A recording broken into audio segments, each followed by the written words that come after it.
One thing that Wu-Tang was really dope for was their position in black media. Right. And kind of expanding how the power of black media could be expounded.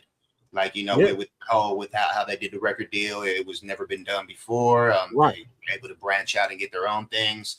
What to you is the power of black media?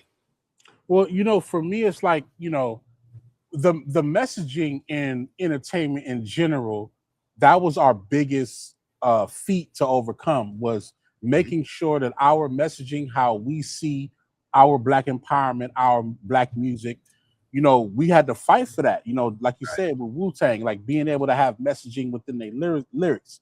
You know what I'm saying? Also, the Tribe Called Questions of the world, the De La Souls of the world, they were more so on native imagery, right? Native tongue movement, right? They was on the imagery of black empowerment and things like that. Now, fast forward where media is more of a medium for those who want to indulge in it.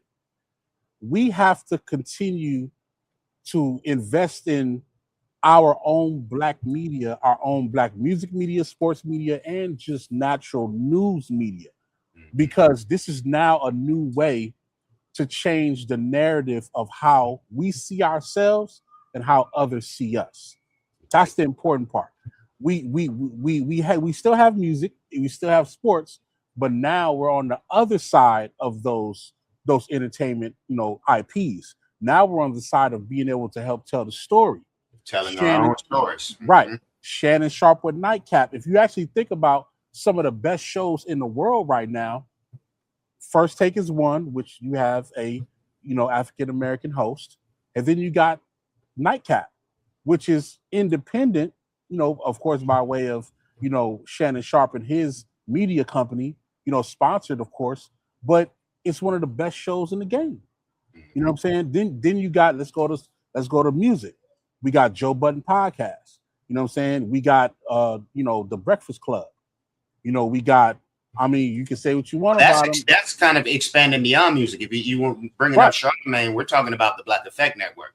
Right. That is publishing novels, that is publishing books, that is, publishing podcasts, all of this stuff. Exactly. Media is not just what we're doing right here. Media is a whole gamut of things. And that's one thing that people don't really understand when they think, or maybe not, let me say they don't understand it, but they don't take into account when we're talking about black media. When how it's being thrown around these days and in this conversation is these sportscasters who just got fired. I forget my man's name, or like you said, the JBP. Yeah, Ryan Clark. Ryan, exactly. Right. And and the Shannon Sharps of the world. But it's beyond that. You moved into media when we were talking about the Breakfast Club, but you were getting at Charlamagne, which that goes beyond music. It goes beyond. And then, like I said, it's another way, and it's the best way to help continue to tell our stories. There's still some workings that we still need to do to make sure that we materialize it to the highest level. But that's just where it's at right now.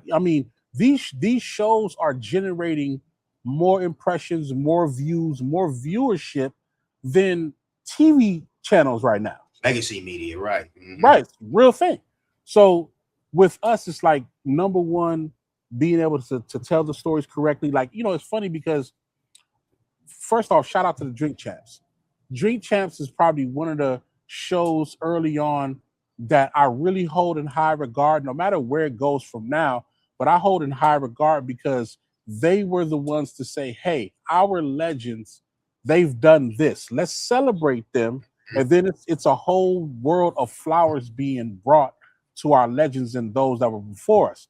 Then, it trickles down to having shows like the, Van Lathan show, Torre, and then all of our best journalists and authors that we've had on these magazines and on these other shows now creating their own platform, being able to tell their own stories the proper way, getting the information through the channels of how we need to. That's the important part about, in my opinion, how black media is flourishing and how we're going to continue to flourish, because now we're getting more instances and more situations of us owning our IP more than ever. More than ever. You know what I mean? Like shows are being licensed out to networks and companies that want to take on, viewership from that particular show, but they don't necessarily own it, which is a great thing because that's what we need to do. We need to be able to continue to own and continue to do great things and create opportunities for us. Right. More opportunities for us, because there's so many things, like when you think about media, or when a lot of people who are not involved in media think about media, they just think about what me or you are doing. They don't think about the man behind the camera. They don't think about a producer. They don't think about, a scheduler. They don't think about any of these people who are so integral to the ecosystem of media itself. Right. Black people play a big role in all of that, especially major part team. Yes. I mean, you seen Ryan Clark, like they won 2 out of 4 Emmys since he was there. You know what I mean? As the focal point to the NFL live show. You know what I mean? Like that, but not only that, he also still has the pivot as his own IP with his other brothers, Chandler and Fred Taylor. You know what I mean? Right. So they have their own IP. Now they're able to take that show into a bigger stratosphere and do more things. My whole layout is like, even what we're doing with our show, we're highlighting all things fall apart, or maybe things fall apart, however you want to say it. Our objective is to continue to tell our stories from the perspective of the creative and our narrative of how we see things. You know what I mean? And by us doing that, you have other shows that are doing that at the same rate. So it's like when it comes down to the next 50 years of hip hop, the next 50 years of sports, the next 50 years of Black media, we're able to say, hey, we played an integral role or a great role in being able to help tell these stories from all different angles, from the artists, from the producers, from the directors, from the, some shows when they talk about politics and things like that, we'll be able to tell our stories the proper way. I did the same thing, as a photographer. A lot of people don't know I was a photographer for a lot of years. I still pick up and shoot every now and then. But yeah, it was all about telling the story through my lens, and right. I am mixed. I come from, a Black perspective and a Black space. And right. That's just what it is. I've always had that in the back of my mind, even when I'm, photographing someone who is not Black, even when I'm photographing things and or events that do not pertain to Black culture at all. Exactly. I'm always looking at it through that type of lens, through where I come from, and that's what we do need. That's a way of what was it? The getting out our dreams. Right. The Kanye joint. That's a big way of that, man. Beautiful stuff. Yeah, and I'm glad you said that, because the lens is important. It's through the lens of us. It's not just all about us. It's through the lens of us. We see, and I know you do the same thing where you right. not working in a visual capacity, but when you're working on all these film projects, I know you do the same thing. Yeah, I'm approaching it from, how can this story be told uniquely from it being told before?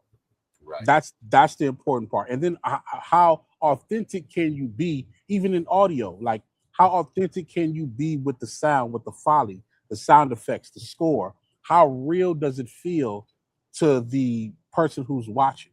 That's the important part. And I feel like we're on a great trajectory right now. We just gotta keep going. Let's keep going. We ain't gonna stop, man. Last but not least, another Black IP, Black IPs. No, Black IP, in the space of Black media.